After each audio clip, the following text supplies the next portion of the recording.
taking place in the Supreme Court. The essential question the Supreme Court was looking at was whether or not freedom of speech needed to be further restricted for those who were in public life, those who served in public life. There have been two separate judgments, but the Supreme Court has delivered a 4-1 judgment. They've said that no additional restrictions can be imposed on the freedom of speech of public functionaries. So no further restrictions are going to be imposed. They've also said, and I'm going to bring you more details about this judgment, but it was produced by a constitution bench that was once again, same as yesterday, headed by Justice S.A. Nazir. Justice Ramasubramanian read out the majority statement here. Remember, this entire case is a case that arose after a few years ago, you had a Samajwadi Party leader, Azam Khan, make remarks on a 2016 gang rape of a minor and her mother in Uttar Pradesh. The reference to the 5-judge bench had arisen back then. Now, I will have a reporter join me shortly to bring us more details on this entire story. Until they do, we'll continue to bring you more details on what the Apex Court had to say and what the one dissenting opinion also was, because that's obviously particularly important to focus on. Ruling out any additional restriction on the freedom of speech of public functionaries, the Supreme Court has just said a few minutes ago that ministers, MPs, members of parliament, and MLAs, members of the legislative assemblies, all of them enjoy freedom of speech in equal measure as other citizens. Now let's go over to my colleague Ananya to get more clarity on this entire story. Ananya, we've given our audiences a brief breakdown of what this judgment was about, but now can you walk us through what the judges had to say, and then very importantly, can you walk us through the dissenting opinion here, please?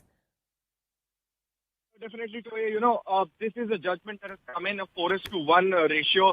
This is a judgment wherein Justice Nagaratna has again dissented in almost 24 hours. Two dissents that have taken place from Justice V.V. Nagaratna. But what is also very important is the view of the majority of these judges who said that there cannot be more restrictions over, in fact, the freedom of speech and expression, that too of public, in fact, of anybody. However, Justice Nagaratna had dissented on some part. Now, I'll read some parts of what the majority judgment had to say, and then I'll go on with what V.V. Nagaratna had to say in her dissenting opinion. Now, V. Ramasubramanian in the majority view has said that a fundamental right under Article 19 and 21 can be enforced even against persons other than against the state or its instrumentalist. The state is under a duty to affirmatively protect the rights of persons under Article 21 whenever there is a threat to personal liberty, even by a non-state act or statement made by a minister, even if it's traceable to anything affairs of the state or for protecting the government, cannot be attributed vicariously to the government, invoking these principles collectively. However, on the dissenting opinion, Justice Nagaratna has said that on the statement made by ministers to be traceable to the affairs of the government, Justice V.V. Nagaratna says that the statements made by ministers traceable to the affairs of the government are vicariously attributable to the government itself. A statement wherein his personal view is not there, but then which is traceable to the government's affairs is traceable, in fact, is attributable to the government also, is what Justice V.V. Nagaratna says. She also says that hate speech actually strikes at the heart of the Indian democracy. And in fact, hate speech is in the sense strikes at the foundation values by making the society unequal and also attacks the citizens from diverse backgrounds, especially in a country like us, that is Bharat. It shall be the duty of every Indian to uphold the dignity of every individual, irrespective of the religion, caste, etc., and also uphold the dignity of women. So basically, Justice V.V. Nagaratna dissenting on certain aspects like that of whether the minister's statement can be attributable to the government or not.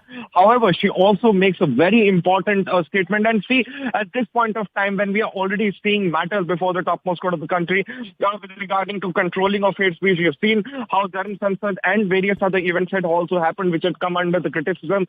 The view of Justice V.V. Nagaratna, the dissenting view of Justice V.V. Nagaratna, wherein she says that the hate speech strikes at the foundation values by making the society unequal, it becomes very, very important. Right. This Ananya, judgment, we are this running view, out of time, but I do want to thank you for highlighting what Justice Nagaratna had to say.